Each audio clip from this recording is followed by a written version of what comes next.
Pemirsa, sejumlah menteri bidang hukum dan HAM yang tadi mendatangi Istana Negara untuk bertemu Presiden Prabowo Subianto pada Jumat siang. Yusril Iza Mahendra, Menteri Koordinator Hukum HAM, Imigrasi, dan Permasyarakatan, datang ke istana memenuhi panggilan Presiden Prabowo Subianto. Selain itu ada juga Menteri Hukum Supratman Andi Aktas dan Menteri HAM Natalius Pigai. Kedatangan para menteri ini untuk membahas sejumlah permasalahan di bidang hukum, salah satunya membahas penanganan warga binaan. Namun Supratman belum dapat menjelaskan lebih rinci mengenai pertemuan tersebut.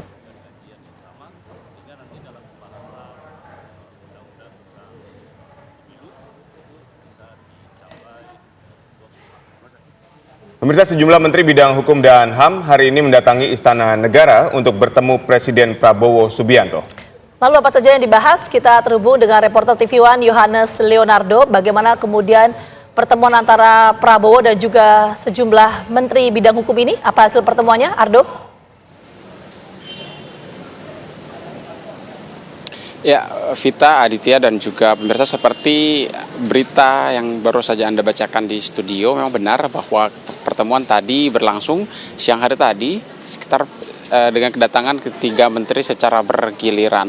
Yang pertama tadi kedatangan dari Menko Hukum, HAM, Imigrasi, dan Pemasyarakatan, tadi ada Yusril Iza Mahendra, kemudian juga Menteri HAM ada Natalius Pigai, dan Menteri Hukum Supratman Andi Aktas yang secara bergiliran datang sekitar pukul jam 1 siang tadi hingga pukul 3 sore waktu Indonesia Barat. Dan tadi pertemuan tidak begitu lama untuk rapat terbatasnya sendiri dengan Presiden Prabowo Subianto, di mana untuk pertemuan ataupun juga rapat terbatas tersebut tadi membahas terkait mekanisme pemulangan narapidana dari berbagai negara yang ada di Indonesia.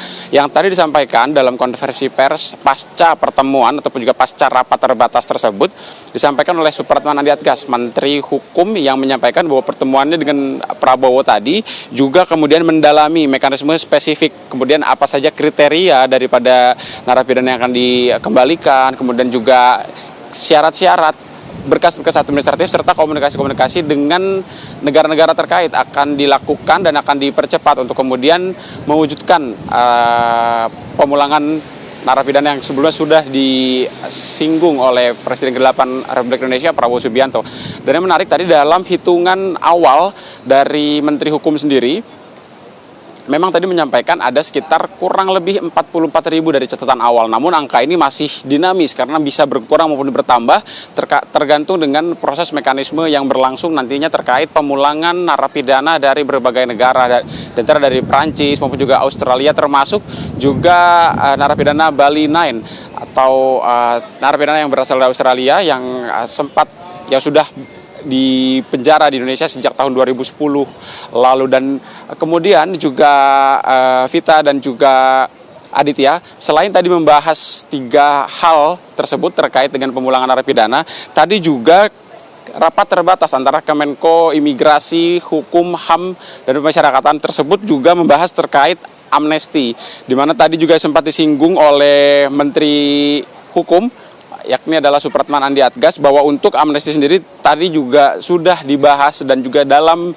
pendalaman pemerintah, termasuk juga kasus-kasus yang akan dipulangkan narapidana, tidak hanya kasus Bali 9 saja, tapi juga beberapa kasus di delik kasus lain, seperti ada UU ITE sebanyak ada total 18 orang tadi yang disebutkan awalnya oleh Supratman Andi Aktas untuk kasus spesifik tahanan yang di Indonesia sendiri. Kemudian juga ada beberapa kasus lain. Dan pertimbangan utama pemerintah salah satunya adalah aspek kesehatan, karena tadi dikaji oleh pemerintah bahwa ada cukup banyak narapidana yang memiliki sakit yang sudah diklasifikasi seperti gangguan kejiwaan ataupun juga sakit lainnya seperti HIV dan lain sebagainya. Tadi juga disampaikan itu menjadi bahan pertimbangan dan penguat bagi pemerintah untuk memulangkan atau juga mengembalikan para narapidana yang ada di Indonesia. Dan sebagai informasi pemirsa, selain rapat terbatas dengan Kementerian Koordinator Hukum, HAM, Imigrasi, dan Pemasyarakatan, tadi juga Presiden Prabowo Subianto juga mengundang dan ada hadir beberapa menteri lainnya seperti Menteri Koordinator Perekonomian Erlangga Hartarto, Menteri Keuangan, tadi ada Sri Mulyani bersamaan dengan wakil menterinya, tadi ada Swahasil Nazara, kemudian juga ada jajaran menterian lain seperti Bahlil Lahadalia maupun juga Rosan Roslani yang tiba di Istana Negara dan akan melakoni rapat terbatas dan memenuhi panggilan dari Prabowo Subianto sendiri. Kami akan menunggu apa kemudian pembahasan inti dari kementerian lain yang saat ini masih berlangsung pembahasannya dengan Presiden Prabowo. Kembali ke Anda. Tadi bersama dengan sejumlah menteri bidang hukum. Terima kasih Ardo atas laporannya dan selamat kembali bertugas.